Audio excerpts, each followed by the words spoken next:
This is my second video. We're now going to talk about the Japanese ships. By the way, you might hear my mom behind me. We'll start out with the Type A mini sub. This is a very good submarine, although it only carries a few torpedoes, and it's very small, vulnerable to depth charges.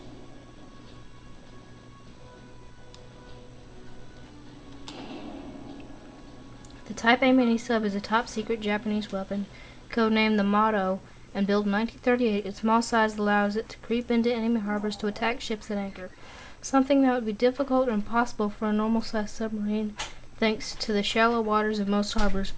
Armed with 2 torpedoes and manned by a crew of 2, this craft is potentially devastating in its dedicated role, but useless for any other kind of task.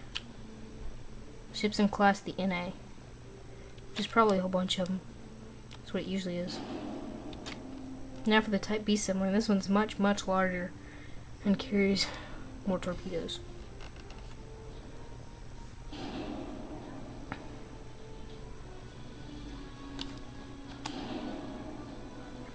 The Type B is the most numerous and modern submarine design in service with the IJN. Only coming into service in 1940, these are fast, long-range ships and every bit of the match of the U.S. Narwhal class subs. Like all submarines, they are very vulnerable when on the surface thanks to their lack of armor and firepower, but submerged they are a danger to any ship. Ships in class I-15, I-21, I-23, I-25, and I-26. Now for the Yamato class. This is the biggest battleship in the world, people. Awesome. Look at it.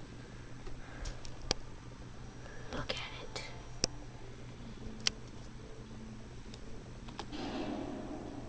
The Yamato is quite simply the biggest armored and most powerful armed ship ever built, like I just said.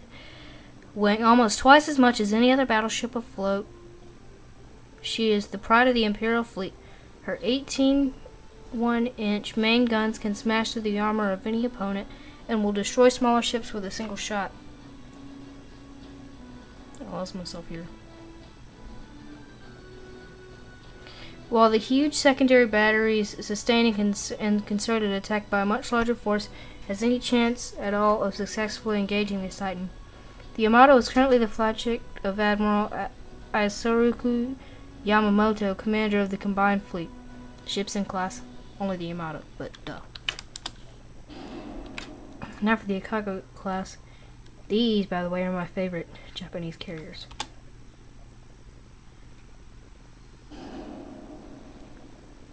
It's weird looking though. The Akagi and the Kago were the first large carriers to join the Imperial fleet and have had long and distinguished careers. Originally built as battlecruisers, they were remodeled as carriers in the aftermath of the Treaty of Washington, which explains their unusual appearance. Both of these carriers served with great distinction in the Chinese campaign, and together are known as Carrier Division 1. The Akagi is currently the flagship of Vice Admiral Naguma's carrier striking force. Ships in class the Akagi and the Kaga. And Kaga, if you didn't get that. This is another good type of aircraft carrier. It's good. As you can see, it's short. The Sario and her sister ship Hiryu were commissioned by the IJN in 1937, the first large carriers to join the Imperial fleet since the Akagi and Kaga were commissioned in the late 20s. The 2 Sario-class ships were designated Carrier Division 2 and are currently part of Katie Booty, the carrier striking force commanded by Vice Admiral Kuchi Naguma. As with all Japanese fleet carriers, they have a large number of fighter and strike aircraft aboard. Ships in class Hiryu, Sario, Shokaku, Zuikaku, and the Zuio, I think. You want to do these? I guess I'll do these.